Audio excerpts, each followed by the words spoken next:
मुख्यमंत्री एकनाथ शिंदे यांनी आता आणखी एक मोहीम हाती घेतली आहे। लाडकी बहीण कुटुंब भेट जनतेसाठी बनवलेल्या योजना जनतेपर्यंत पोहोचतायत की नाही याची माहिती आता शिवसैनिक घेणार आहेत। लाडकी बहीण कुटुंब भेट मोहिमेवरचा खास रिपोर्ट।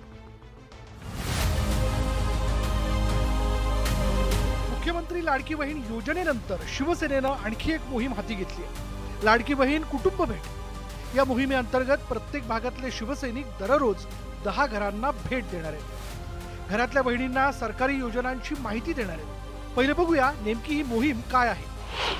शिवसैनिक दररोज 10 कुटुंबांना भेट देणार। 10 दिवसात 100 कुटुंबांना भेट देणार। प्रत्येक विधानसभा मतदारसंघात ही भेट असेल। एका मतदारसंघात 100 शिवसैनिक भेटणार आहेत। 10 दिवसात 10,000 कुटुंबांची ते भेट घेतील। घरोघरी जाऊन योजनेची माहिती देतील। कागदपत्रांची पूर्तता करण्यासाठी त्यांना मदत केली जाईल। शासनाच्या योजनांची महिलांना माहिती देण्यात येईल। अडचणी दूर करण्यासाठी ते मदत करतील।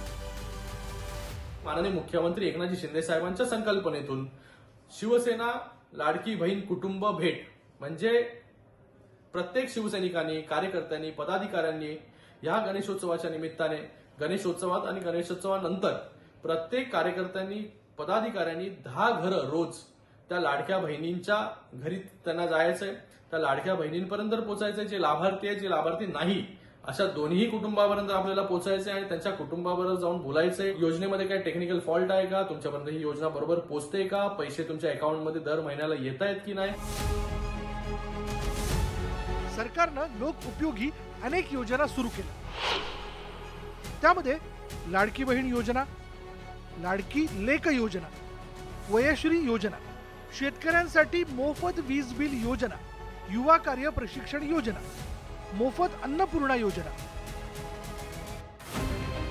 सरकारनं प्रत्येक वर्गासाठी या योजना आणल्या, पण कधी कधी त्यांच्यापर्यंत योजना पोहोचत नाही। त्यामुळे लाडकी बहीण कुटुंब भेट या योजनेचं मुख्य लक्ष आहे की ही योजना प्रत्येक घरापर्यंत पोहोचते की नाही, योजनांचे पैसे मिळतायत की नाही, ज्यांना योजनांचा लाभ मिळाला नाही त्यांना योजनेत सामावून घेणे, योजनेच्या लाभार्थ्यांची संख्या वाढवणं।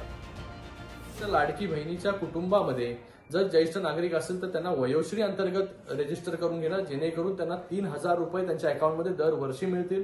त्याचबरोबर तिथे मुलगी आहे का कुठली जी शिकते, तिचं शिक्षण मोफत केलेलं आहे, तिला एनरोल करून घेणं। घरामध्ये कोणी 10वी पास, डिप्लोमा, त्याचबरोबर ग्रॅज्युएट आहे का, त्यांना युवा कार्य प्रशिक्षण योजनेच्या अंतर्गत रजिस्टर करून घेणं। म्हणजे प्रत्येक घरामध्ये 2-3 लाभार्थी जे आहेत या महाराष्ट्रामध्ये तयार होतील। या अनुषंगाने माननीय मुख्यमंत्री एकनाथ शिंदे साहेबांनी सगळ्या शिवसैनिकांना हा आदेश दिलेला आहे, सांगितलेलं आहे की या गणेशोत्सवानिमित्त आणि गणेशोत्सवानंतर देखील प्रत्येक शिवसैनिकांनी रोज किमान 10 घरं लाडक्या बहिणींची करायची, त्यांच्यापर्यंत पोहोचायचं, त्यांचं काय दुःख आहे, काय सुख आहे आणि माननीय मुख्यमंत्री मोदयांचा संदेश त्यांच्यापर्यंत घेऊन जायचा।